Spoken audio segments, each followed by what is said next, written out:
ನಮಸ್ಕಾರ. ಇದು ವರಮಹಾಲಕ್ಷ್ಮಿ ಹಬ್ಬದ ವಿಡಿಯೋ ಆಗಿರುತ್ತೆ. ಯಾರೆಲ್ಲ ಹೊಸದಾಗಿ ಈ ಒಂದು ವರಮಹಾಲಕ್ಷ್ಮಿ ವ್ರತವನ್ನು ಮಾಡ್ತಾ ಇದ್ದೀರಾ, ಅವ್ರಿಗೆ ಗೊತ್ತಿಲ್ಲ ನನಗೆ ಇವಾಗ ಸ್ಟಾರ್ಟ್ ಮಾಡ್ತಾ ಇದ್ದೀನಿ ಅಂತ ಅಂದರೆ, ನೀವು ಈ ಒಂದು ವರಮಹಾಲಕ್ಷ್ಮಿ ಬುಕ್ಕನ್ನು, ವ್ರತದ ಬುಕ್ಕನ್ನು ತಗೊಳ್ಳಿ. ಇದರಲ್ಲಿ ಪ್ರತಿಯೊಂದು ಡೀಟೇಲು ಇರುತ್ತೆ. ಒಂದು 2 ದಿನ 3 ದಿನದ ಮುಂಚೆಯಾಗಿ ನೀವು ತಗೊಂಡು ಇದರ ಫುಲ್ ಬುಕ್ಕಲ್ಲಿ ಓದಿ ನೀವು ವ್ರತವನ್ನು ಮಾಡ್ಬೋದು. ಇದರಲ್ಲಿ ನಮಗೆ ಅಷ್ಟೋತ್ತರ ಸಿಗುತ್ತೆ, ಮಂಗಳಾರತಿಯ ಹಾಡು ಸಿಗುತ್ತೆ, ನೈವೇದ್ಯ ಹೇಗೆ ಮಾಡೋದು, ನೈವೇದ್ಯ ಏನು ಮಾಡಬೇಕು, ಪ್ರತಿಯೊಂದು ಕೂಡ ಇದರಲ್ಲಿ ನಮಗೆ ಡೀಟೇಲ್ ಸಿಗುತ್ತೆ.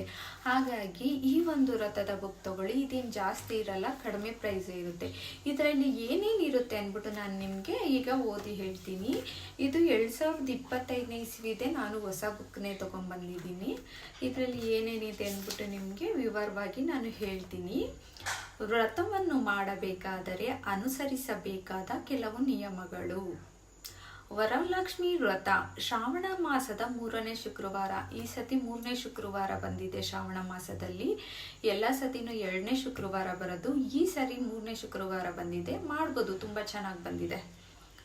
ನೆಕ್ಸ್ಟು ಅಷ್ಟೋತ್ತರ, ಲಕ್ಷ್ಮೀ ಸಹಸ್ರನಾಮಾವಳಿ, ವರಲಕ್ಷ್ಮಿ ಕತೆ, ಅಷ್ಟಲಕ್ಷ್ಮಿ ಸ್ತೋತ್ರಂ, ಮಹಾಲಕ್ಷ್ಮಿ ಅಷ್ಟಕಂ, ಲಕ್ಷ್ಮಿ ಅಷ್ಟೋತ್ತರ ಶತನಾಮ ಸ್ತೋತ್ರಂ, ಅಷ್ಟಲಕ್ಷ್ಮಿ ಯಂತ್ರ, ಶ್ರೀ ಯಂತ್ರ, ಶ್ರೀ ಧನಲಕ್ಷ್ಮಿ ಯಂತ್ರ, ಮಹಾಲಕ್ಷ್ಮಿ ಹಾಡು.